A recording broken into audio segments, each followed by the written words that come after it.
संख्याओं की विभाज्यता के नियम हम पढ़ रहे हैं। आज हम 6 से विभाज्यता का नियम पढ़ेंगे। कोई संख्या 6 से विभाजित होती है या नहीं होती है, इसे आप कैसे देख सकते हैं। इसके लिए सबसे पहले तो आपको ये देखना है, जो संख्या 2 से और 3 से, जो संख्या 2 से भी विभाजित होगी और 3 से भी विभाजित होगी, वो संख्या 6 से भी विभाजित होगी।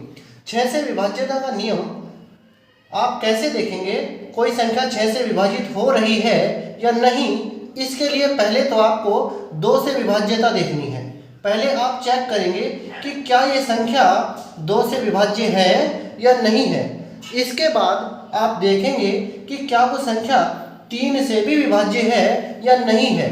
जब 2 से और 3 से दोनों से विभाज्य हो जाएगी तो वो संख्या 6 से विभाज्य भी होगी। उदाहरण के लिए मान लीजिए आपके सामने हमने एक नंबर लिखा, ये संख्या हमने लिखी है, मान लीजिए संख्या है।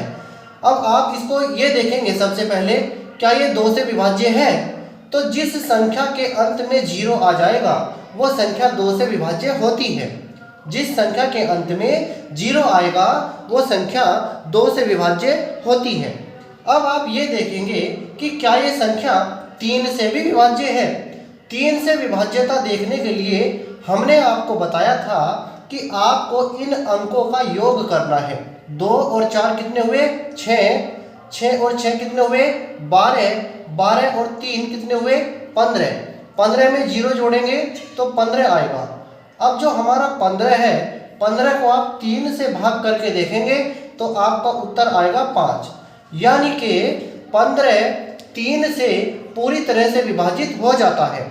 इसलिए आप ये कह सकते हैं कि ये संख्या 3 से भी विभाज्य है और 2 से भी विभाज्य है। तो जब ये संख्या 2 से और 3 से दोनों से विभाजित हो जाती है तो फिर आप कहेंगे कि ये संख्या 6 से भी विभाजित हो जाती है। 6 से विभाजिता देखने के लिए आपको क्या करना है, पहले 2 से चेक करेंगे, उसके बाद 3 से चेक करेंगे। अगर दोनों से विभाज्य है तो फिर आप लिखेंगे कि ये संख्या 6 से भी विभाज्य है। एक और उदाहरण हम आपको बताते हैं। जैसे मान लीजिए एक और संख्या हमने लिखी है,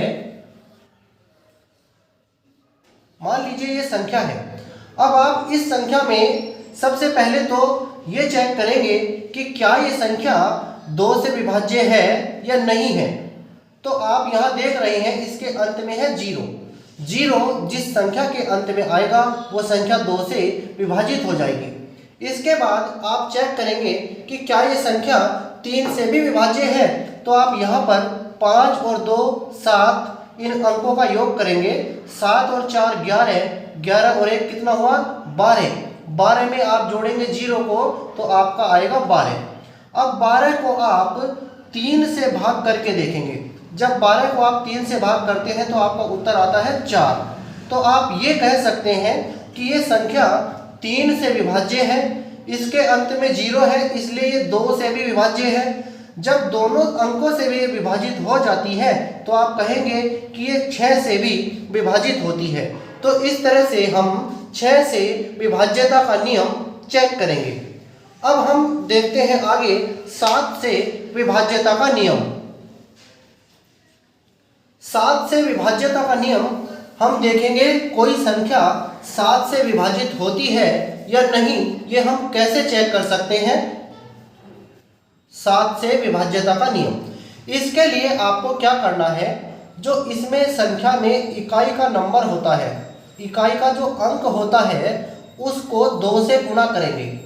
7 से विभाज्यता का नियम देखने के लिए सबसे पहले आपको क्या करना है, जो संख्या आपके पास होगी उसमें 2 से गुणा करेंगे। 2 से गुणा करके जो आएगा, शेष बची संख्या में से हम इस गुणनफल को घटा देंगे। उदाहरण के लिए जैसे मान लीजिए हमने आपके सामने ये संख्या लिखी है 343। 343 में इकाई का अंक है 3। इस 3 में आप 2 से गुणा करेंगे। 3 को 2 से गुणा करेंगे तो आएगा 6।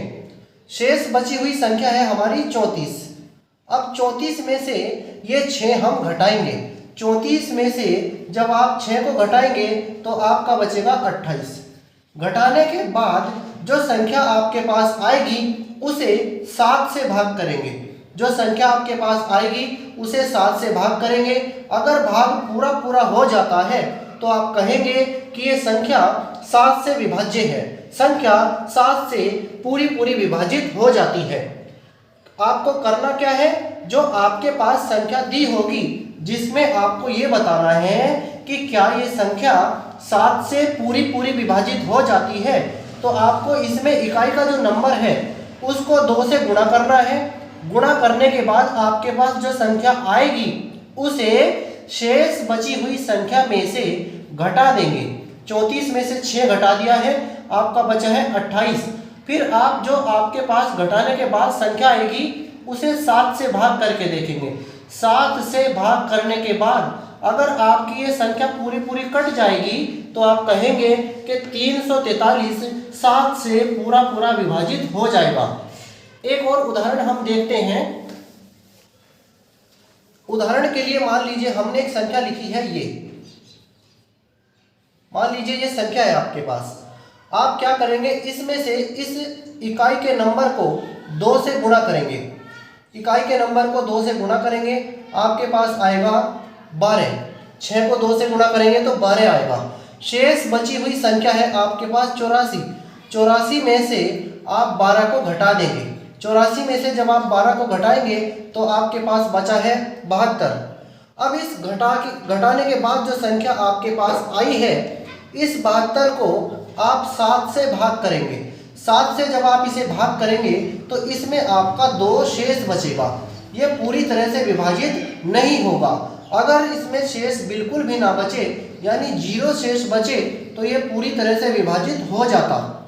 तो आप क्या कहेंगे कि ये 7 से पूरा विभाजित नहीं हो रहा है, इसलिए 846 7 से पूरी तरह से विभाज्य नहीं है, क्योंकि इसमें जो घटाने के बाद संख्या आई है वो 7 से पूरी तरह से विभाजित नहीं होती है। इसलिए आप ये कहेंगे कि ये संख्या 7 से विभाज्य नहीं है।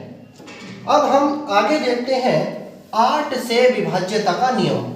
8 से कोई संख्या विभाजित है या नहीं है, उसे आप कैसे चेक करेंगे, इसे देखते हैं। अब 8 से विभाज्यता का नियम हम चेक करते हैं। 8 से विभाज्यता का नियम देखने के लिए आपको इसमें 3 अंक देखने हैं। इकाई का नंबर देखना है, दहाई का नंबर देखना है और सैकड़े का नंबर देखना है। इकाई, दहाई, सैकड़ा, इन 3 अंकों से बनी संख्या अगर 8 से विभाजित हो जाएगी तो पूरी संख्या 8 से विभाजित होगी। उदाहरण के लिए हमने मान लीजिए आपके सामने एक संख्या लिखी है। मान लीजिए ये संख्या आपके पास है। इस संख्या में आपको इकाई, दहाई, सैकड़ा ये 3 नंबर देखने हैं। यहाँ पर इकाई का, दहाई का और सैकड़े का इन 3 अंकों से बनी संख्या है 128। अगर ये 128 आपका 8 से पूरा पूरा भाग हो जाता है तो आप कहेंगे कि ये पूरी संख्या, दी गई पूरी संख्या 24,67,128 8 से पूरा पूरा विभाजित हो जाएगा।